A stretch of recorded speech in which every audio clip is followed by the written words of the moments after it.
Welcome back to the Halcyon Fold. Second match going on. Gamers2 now playing from the left to the right, and the TheNightsWatch playing from the right to the left. Did I mix it up? No, I think I was saying it right. Tasty bacon, I think. Yeah, it is Gamers2 on the blue side, moving over towards the right side of the Halcyon Fold. As everyone's already starting to clear out the jungle camps, working on less hitting these lane minions. And we'll see if the TheNightsWatch can have a better performance in Game 2 and push this to a Game 3, or if Gamers2 are going to punch their ticket into the Sweet 16 of this tournament. Alright, so nice party here going on in the bottom. MM2, I mean going low on health. They are focusing the tank and don't bother don't care about the top. There was something mixed up. It is Team Blue, it is Gamers2 and Team Red, the TheNightsWatch here. Again, Gamers2 picking up first blood. Yeah, that was a very nice invade, and again, you know, talking about it, yeah, you're perfectly fine focusing the protector in the early game because they aren't going to be any tankier really than the jungler. So not a bad decision. You really just target whoever you can get to first, because in those early trades a lot of times it does come down to who can get the first attack off is usually the one who's going to win the fight, because they just have that advantage of dealing damage first. Yeah, Magic Shadow here putting some pressure onto Scarf. Very interesting to see Ringo. Well, we see him from time to time in the jungle, but no, it is Celeste in the jungle together with MM here playing Catherine. A comp we haven't seen for a while, but back then, but that was another patch we played. But we see still the meta and the stun just after the Vanguard. They want to connect, but low on energy, the Scout Trap. And on the top, we see a second kill here from Magic Shadow, picking up Radix. We missed that one because of the action going on the bottom. We're still pushing back the enemy. I think we need to send a message to these teams, like, actually, hold on guys, there's actually Dingo gonna get caught with that stun from Celeste and is going to go down. MM1990 getting that kill, but we're not done. Oh, Magic Shadow connecting here. Radix coming from the top, facing all three enemies. And there comes the lockdown with the Merciless Pursuit. The Heliogenesis is not hitting, but I think they should retreat because the death time is low. But no, they are picking up now Radix here for the second time. Yeah, hugely aggressive play coming out of the TheNightsWatch. That's exactly what they needed to do in this game.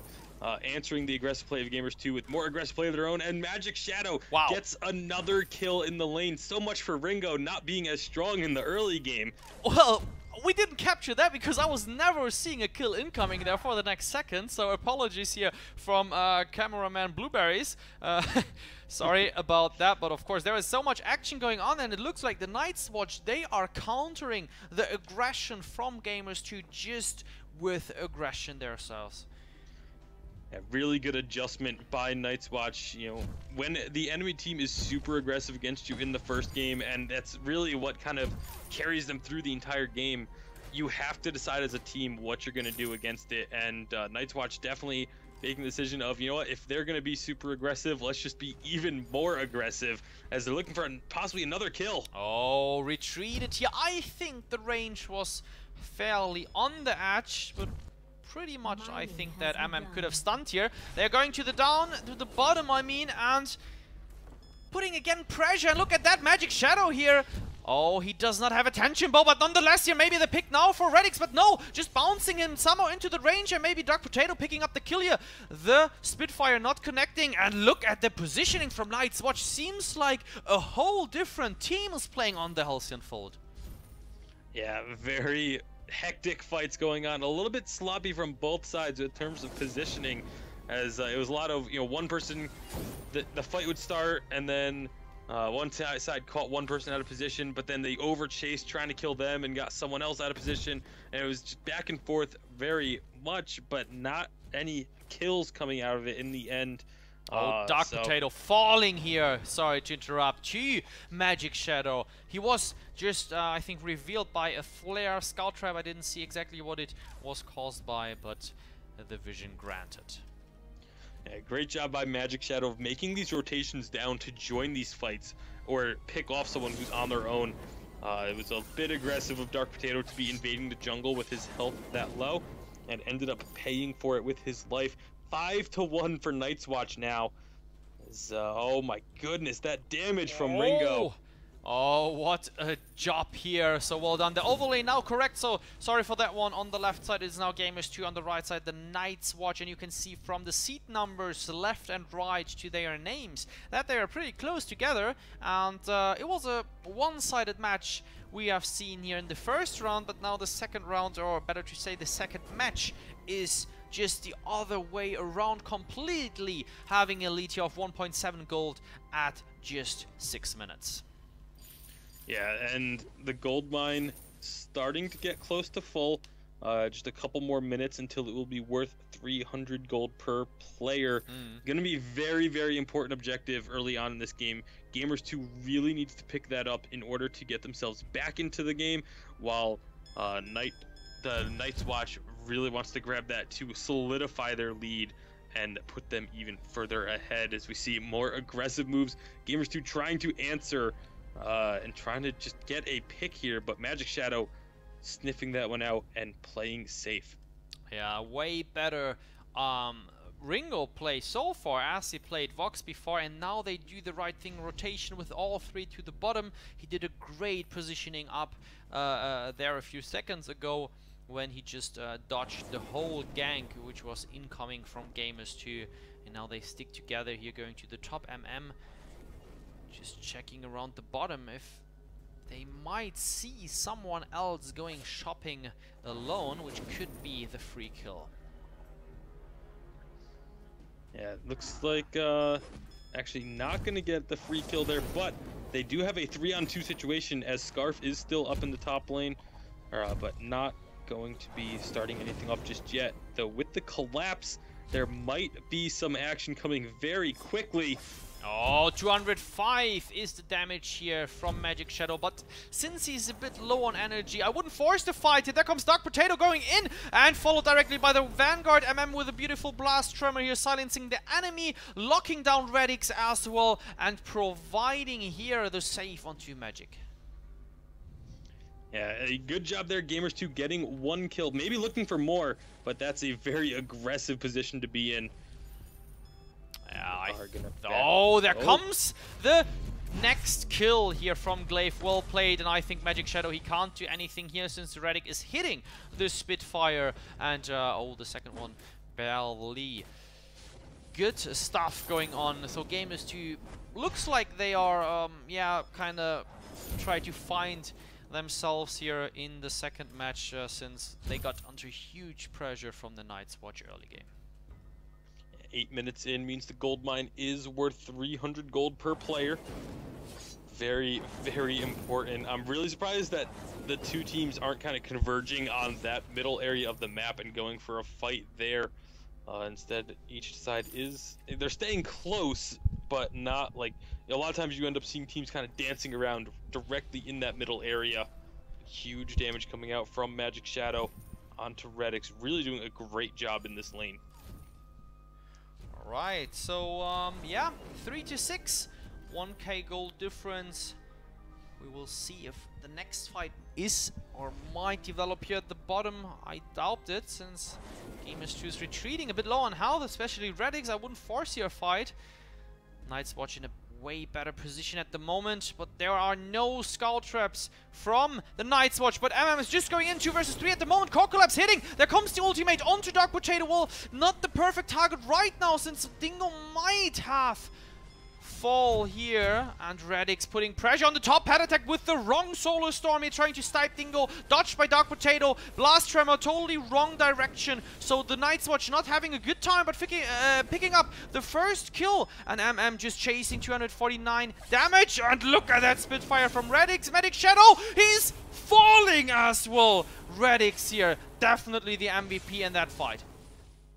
Yeah, and actually, it's still not over. The scout trap going to not quite get the kill. Redix picking up all 3 kills. What a great job there from this Scarf. You know, I was actually going to criticize him a little bit earlier about how he didn't really seem to be playing anywhere near as well on the Scarf as he did on the Celeste.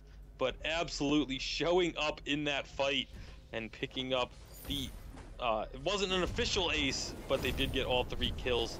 Death timer short enough that they were able to respawn. Oh, now I would love to see an ultimate, but look at the damage from Radix, and they are connecting! They try to follow up, and 37 seconds on the Solar Storm from Patatek. Oh, Dark Potato might kill here. No activation of the boots. And I love the running animation from Ringo. And one really important thing here to point out is Radix on this Scarf hasn't even put a point in that Dragon's Breath yet. He's sitting at level 9, and so that's 3 levels that he's just chosen to skip over the ultimate. Instead, wants to get the overdrive on his first 2 abilities. Oh, Dark Potato here. We just captured that situation. Well done here with the afterburn, but they keep on chasing. I wouldn't do that, and that situation can end deadly, even if you have an advantage. The other team knows that you are coming and can position themselves just a bit better.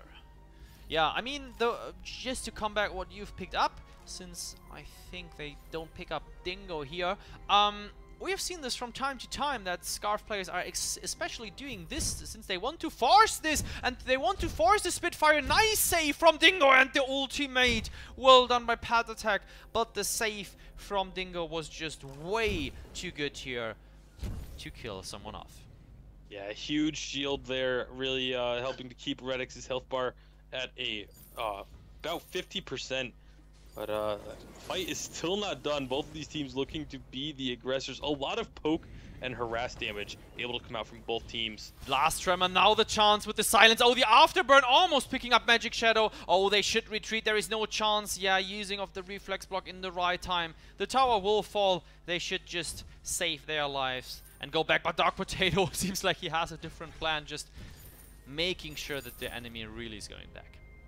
Yeah, Gamers2 have got off to a shaky start in this game, yep, but have definitely pulled it back now, picking up a lead of about 1,500 gold, thanks to the turret going down, the gold mine, and just a good number of CS actually going perfectly even in terms of last hits, despite having given up about 5 or 6 kills in the early game. And that's definitely something you have to attribute to them. They're very, very good at getting their last hits. Totally agree on that. And the gold miner here fed with a minion candy. Yeah, more than 50% filled up, and therefore a hot objective here to target Radix, of course, with the poke. Oh, the goop set on fire, and there comes the ultimate. 364 damage, the Achilles shot, and melted away. Well done. There comes the panic gauntlet, that Donjon would like to say it or call it, and what a snipe from Patatek, receiving decent damage. Look at the gold miner here. Oh, Dark Potato, I think he could deal some damage, but yeah, the ultimate was not on cooldown, but instead he is retreating, falling down to the ace for the TheNightsWatch. Yeah, great fight from TheNightsWatch. With that gauntlet, yeah, it locked Celeste out of the fight, but that's probably the only person that doesn't care about being locked out of a fight from the gauntlet. As you saw, once the gauntlet was down, Patatek just throwing out the Solar Storm, still doing a ton of damage from the outside, and picking up, as you mentioned, the ace in favor of TheNightsWatch. Gonna grab a large amount of gold from the gold miner. And just like that, TheNightsWatch has a lead swung back in their favor. And this is what the kind of game I would expect from teams that were seeded so closely in this tournament. Exactly. This is what we want to see at VGL, and this is what the audience wants to see. And there comes the damage. Oh, a nice scoop with Spitfire here. Just way too long. Patatek was standing on that one, receiving such a great amount of damage. And now Gamers2 trying to come back. As said, they aren't behind in gold that far. I mean, 14.5 minutes in the game means that Kraken is about to spawn in 20 seconds. But first of all, they're picking up the gold miner. Yeah, get just a little bit of bonus gold, and of course denying the bonus gold from the enemy team when the Kraken does spawn.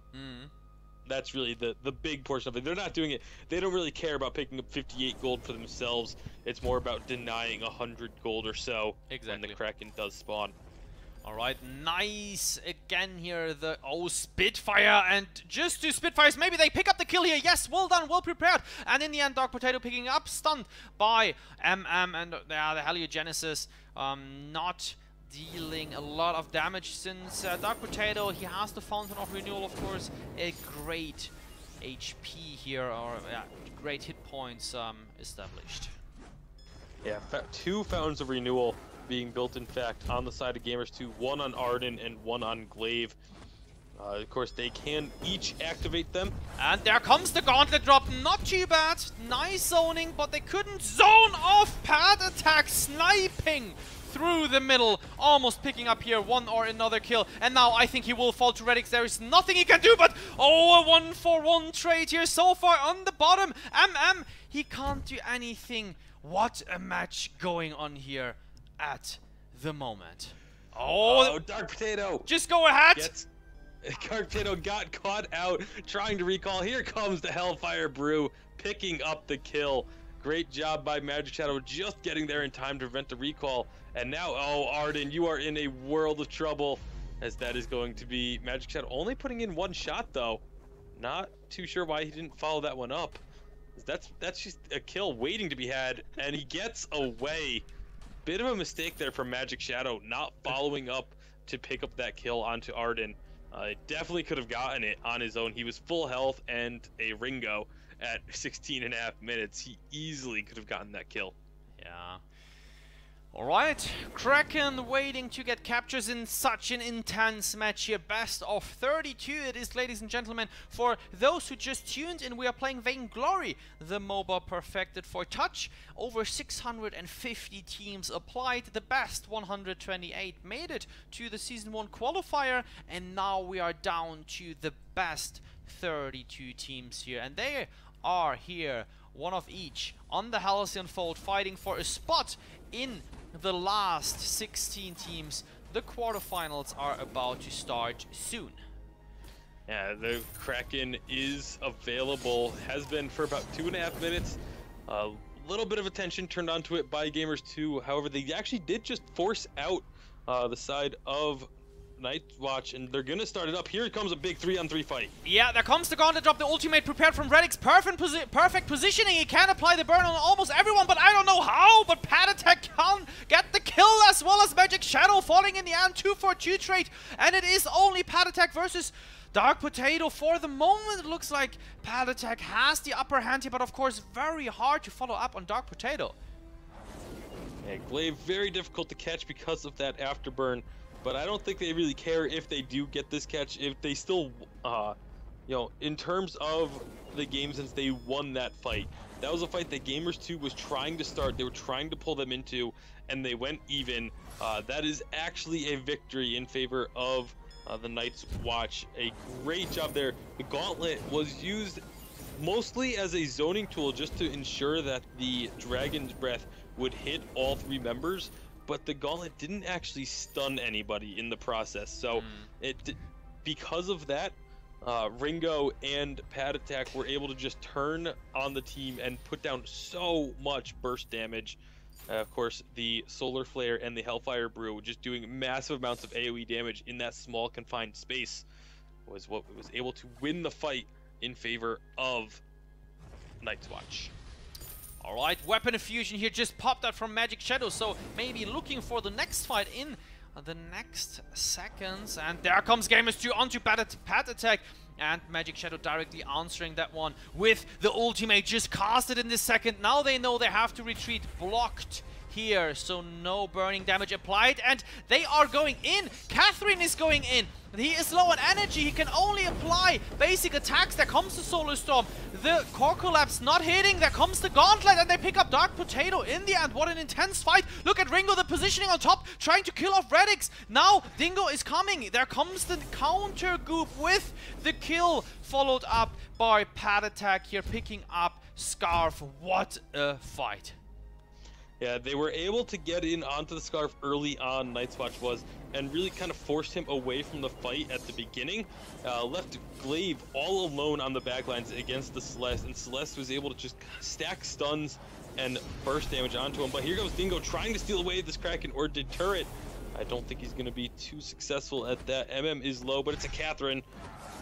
Oh, he's dealing damage to Catherine, so he's trying to pick up the kill here. Path attack is low on energy, so I think that's not the worst plan. And look at that, maybe he can steal the Kraken. No, Path attack is finishing off Kraken here together with the Kraken buff. And in the end, killing off that Dingo. Risky play. Yeah, very risky play. Almost became a hero there, but just unfortunately was not able to get the Kraken, was not able to get a kill, and went down. It's not too bad though, as both Glaive and Scarf are back up. Of course, Scarf exceptionally good at taking down the Kraken once it does get onto the towers, and of course Glaive able to throw down criticals on it as well.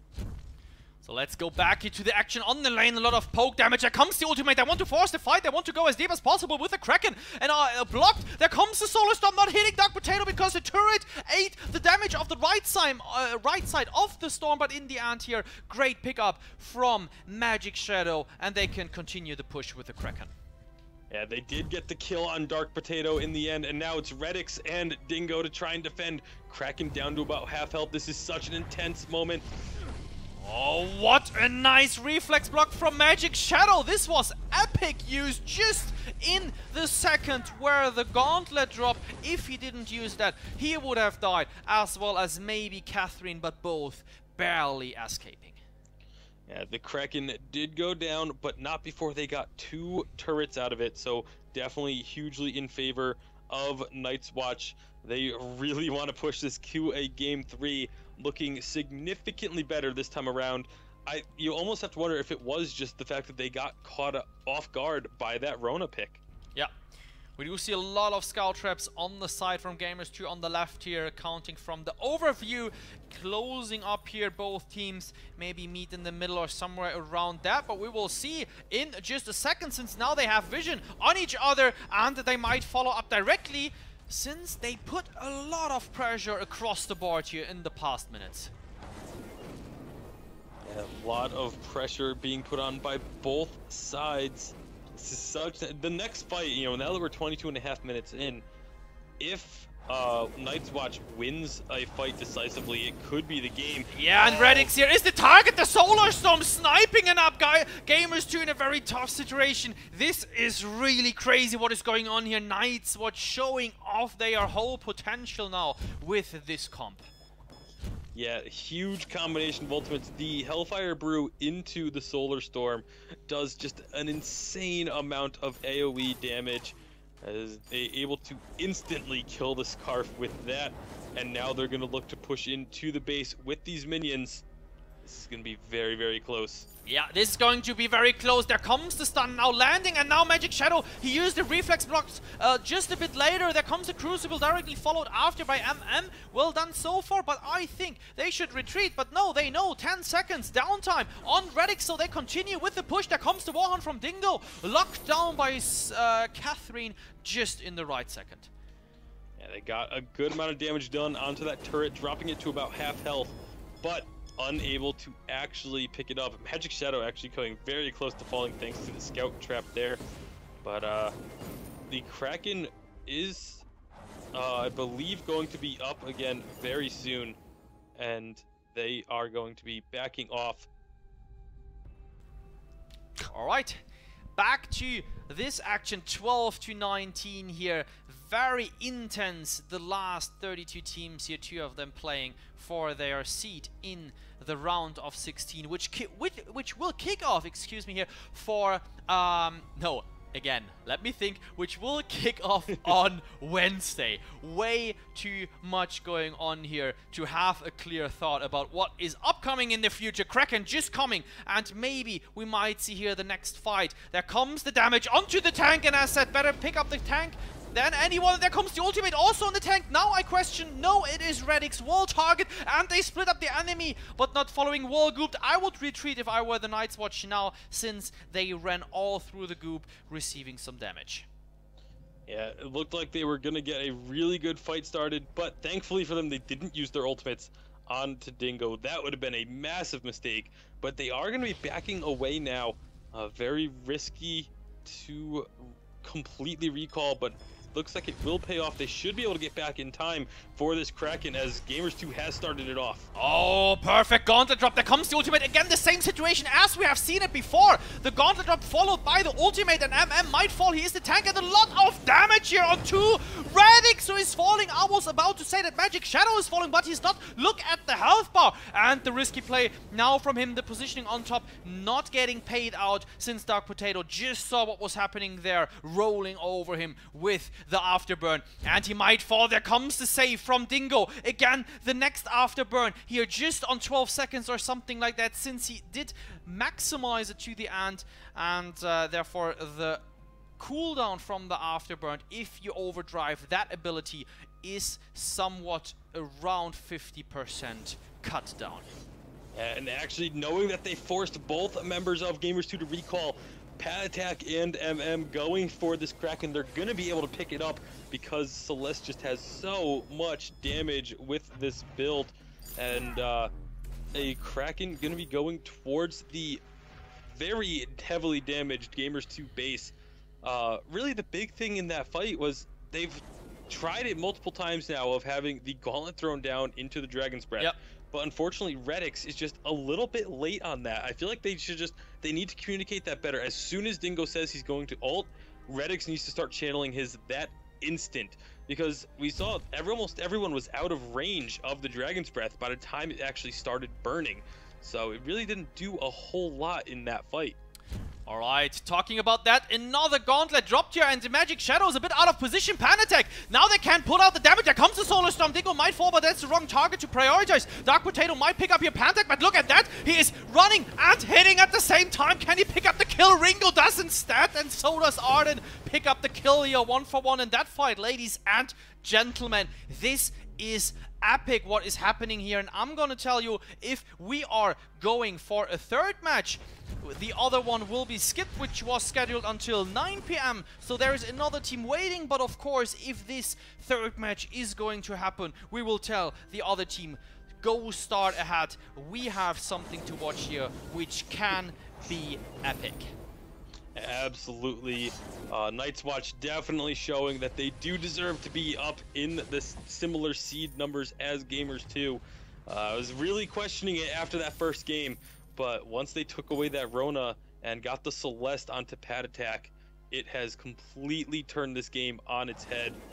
As such long death times, we're still waiting for both Ringo and Glaive to respawn. They will be doing so now.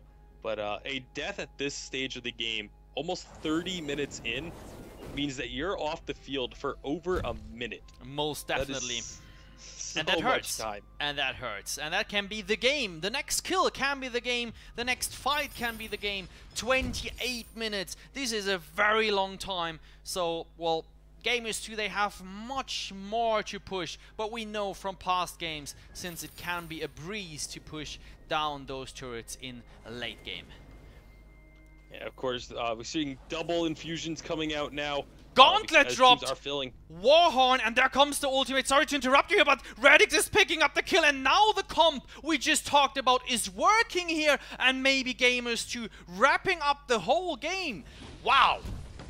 I don't know if they'll be able to finish the game. They do still have a lot of turrets to go down, though, but they have 45 seconds. That's a lot of time, but this minion wave is going to get destroyed from this turret blowing up, and with the minions gone, it's going to be very difficult, actually. Those turrets have so much extra defense. It's going to be very close here. It's very important to kill off those minions, since the target prioritized the minions, and look at that. The first turret is about to fall. 22 seconds. That is such a long time. I really doubt that the TheNightsWatch can come back here. Or look, now the damage is here onto the heroes. The blast tremor is coming. Oh my god, what a fight is going on here. Can MM defend this? Celeste Pat Attack is back in 3 seconds. Can they focus the enemy? They are low on health. Can they focus? Can they shatter the vein? There comes the ultimate. Not dealing a damage, and Gamers2 is going to the next round.